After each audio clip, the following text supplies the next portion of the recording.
Halo semua, apa kabarnya? Semua pasti sehat ya. Dari minggu kemarin kuliah di kampus saya udah mulai. Sekarang kuliahnya tatap muka loh. Jadi saya, dosen-dosen lain, dan mahasiswa seneng banget. Ternyata belajar itu lebih asik kalau ketemu langsung ya. Waktu kuliahnya sih seneng ya, tapi pas habis itu kayaknya capek banget. Baru kali ini saya ngomong di depan kelas lagi. Waktu satu kali pertemuan di kampus saya itu 100 menit. Dulu sih biasa aja ya, tapi sekarang beda. Saya langsung lemes. Mungkin saya perlu pembiasaan lagi setelah 2 tahun kuliah online. Terus karena kuliahnya udah tatap muka, jadi sekarang banyak dosen termasuk saya yang ngeprint dokumen untuk bahan belajar di kelas. Ada dosen yang pakai kertas baru, ada juga yang pakai kertas bekas. Kalau saya lebih suka pakai kertas bekas, soalnya kertas di Indonesia itu kualitasnya bagus banget. Jadi sayang kalau nggak dipakai lagi. Supaya lebih banyak dosen yang pakai kertas bekas, saya coba buat kotak penyimpanan kertas bekas yang masih layak pakai. Kotak ini saya simpan di tengah ruangan. Dosen bisa simpan atau pakai kertas bekas dari kotak itu. Oh ya, salah satu anak kucing yang baru lahir kemarin itu sakit dan akhirnya dia mati. Di bagian matanya ada banyak kotoran dan karena itu matanya jadi bengkak. Saya sedih banget karena nggak bisa apa-apa. Paling saya cuma bisa bersihin bagian matanya aja. Nah, 2 hari sebelum mati, matanya udah kelihatan baikan. Udah nggak bengkak lagi. Terus anak kucing itu juga kelihatan main-main dengan saudaranya. Mungkin karena sakitnya parah, dia akhirnya mati. Saya kubur anak kucing itu di kebun yang ada di depan rumah.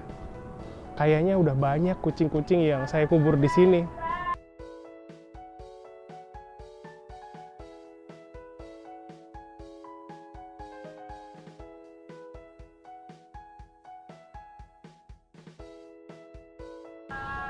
Oke, itu tadi catatan saya minggu kemarin.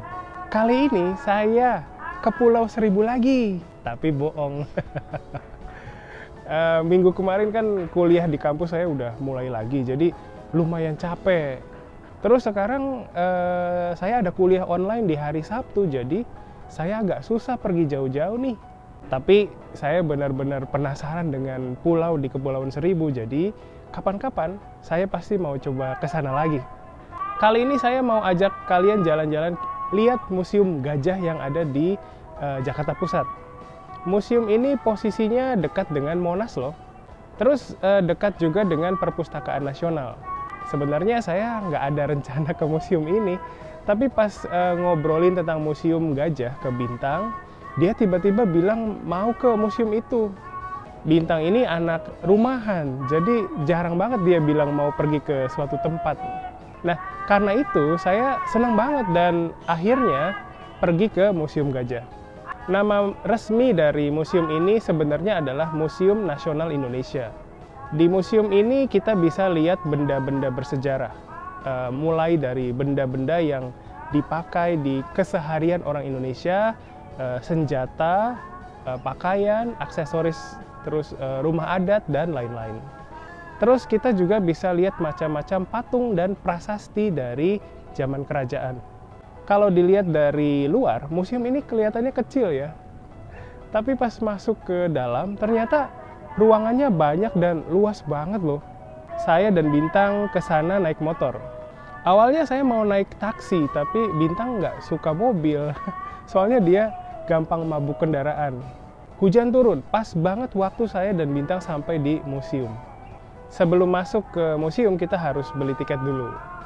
Loketnya ada di bagian lobi depan museum. Harga tiketnya itu untuk anak-anak 7.500, terus untuk dewasa 15.000. Nah, kalau orang asing 25.000. Untuk orang asing mahal ya. Saya juga masih nggak paham kenapa harga tiket masuk ke tempat wisata untuk orang asing selalu lebih mahal.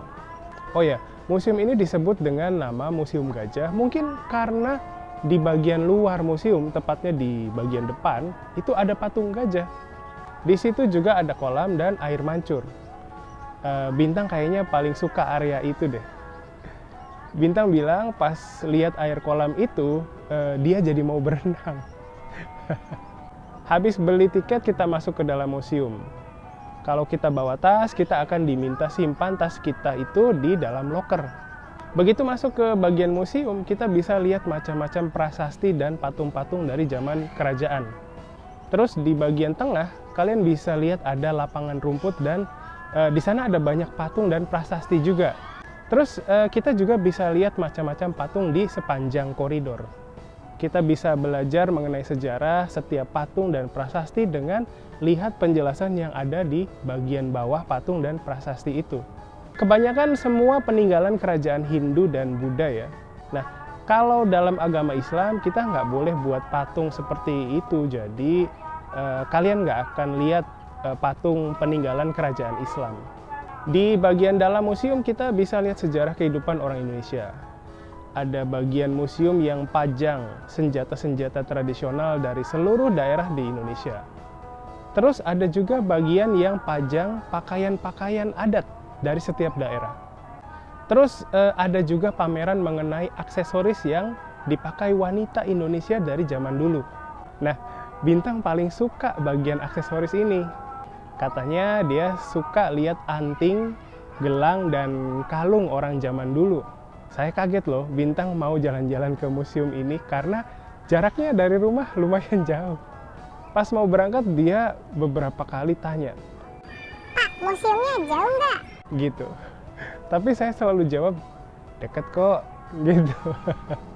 Untung pas mau pulang, hujannya berhenti.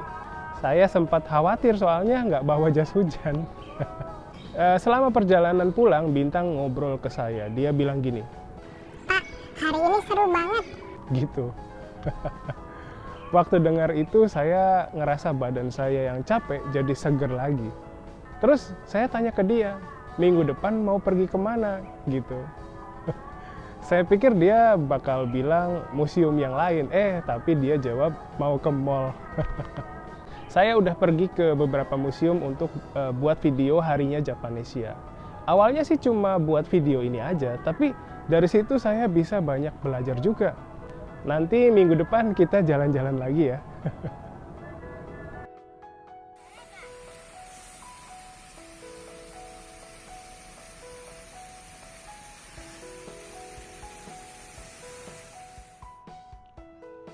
はい、ここからは日本語で話します。今回の動画で、ビンタンと一緒にインドネシア国立博物館に行った経験について話しましたけれども、いかがでしょうか。この博物館は中央ジャカルタにありますし、周りに、モナスとか国立図書館とかと近いので、この辺に行ったらですね、一石二鳥っていう感じでいいんじゃないかなと思います。ぜひ行ってみてください。さて、今回も日記に出ている単語についてお話ししたいと思いますけれども、その単語はゴンモンです。この単語は NG で始まるので言いにくいですかね。綴りを見たり想像したりして言うと難しいかもしれないんですけれども、日頃皆さん NG の発音を言う可能性がありますよ。例えば考えたり悩んだりしている時のとかがあるんじゃないかなと思いますけれども、どうでしょう。あとがっていう助詞の、発音も NG の発音と同じになる可能性なる時もありますよね。お金がないとかです。その辺は自分に厳しくなくてもいいかなと思います。では、ゴンモンの、意味合いと使い方について少しお話ししましょう。まず、意味的にはビチャラと同じです。ビチャラのカジュアル形式だと考えてもいいと思います。また、ゴンモンの元の単語はオモンで、ゴンモンの元の形はムンオモンです。しかし、ムンオモンというのはほぼ日常会話で使われていないし、ムンオモンってあるんだってあまり知らないインドネシア母語話者もいると思います。日本語に訳すと話すになる可能性が高いですけれども、例文を見てその意味合いとかを確認しましょう。ではまずこの例文です。例えばdari tadi dia ngomong apa ya? Saya nggak paham という文章で、意味はさっきから彼は何について話していますかね？私はわからないですという意味です。さっき言ったようにngomongはビチャラのカジュアル形式なので、先ほどのngomongはもちろんビチャラに置き換えることができます。次の例文を見ましょう。例えばcoba kamu ngomong sekali lagi, tadi saya nggak dengar という文章で、意味はもう一回言ってくれない？さっき聞き取れなかったという意味です。今のngomongは言うというように訳しましたけれども、話すにしてもいいと思います。基準は相手の言ったこと、相手の話したことの長さです。長い場合はngomongの解釈は話すにしてもいいと思います。で、短い場合は言うですね。日本語はどんな形でもngomongにしたら大丈夫ですので、そんなにこだわらなくてもいいかなと思います。もう一つ例文を見てみましょう。例えばkamu ini masih kecil, jangan suka ngomong kotor ya という文章で、意味は君はまだ子供なんだから汚い言葉を言わないでという意味です。今のはやっぱり言うという意味になりますね。まあ、ngomongに関して迷ったらですね、ぜひ声をおかけください。よろしくお願いします。ジャパネシアに毎週このハリニャジャパネシアを書いていますので、わからないところがあったら下にコメントを書いていろいろ質問してください。皆さんのアウトプット、そして私からのインプットとフィードバック、このやり取りがとても大事です。Itu dulu sementara ini, sampai ketemu lagi di konten berikutnya ya. Bye bye.